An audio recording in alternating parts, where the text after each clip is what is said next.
Hoy enviamos al Congreso un proyecto de ley que establece un ingreso mínimo garantizado de 350.000 pesos mensuales para todos los trabajadores chilenos que tengan jornada completa y un beneficio proporcional a los que tengan jornada parcial.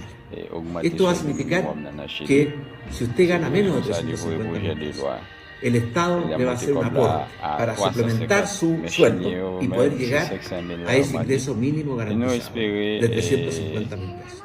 Yo sé que no es suficiente. Chilien ese kompren mi se paske m senti mi se gen volonté, men par kont Chilien yo tou, ya mande an etat de doa. Et Chili tou, donc son évolution qui pays ça, il nécessaire vraiment de garder un état de droit.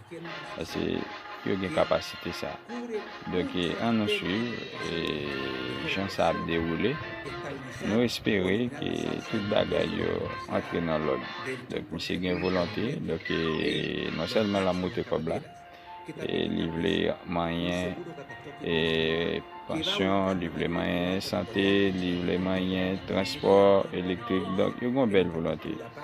Donc c'est un peu de patience. Donc il faut que le peuple comprenne tout. Il est seulement pas capable.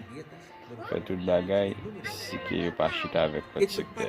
Ok? C'était Radio Gen, partagez et puis abonnez page. Mejorar la calidad de vida de todos los chilenos. Así que sigo trabajando, que tengan un gran día.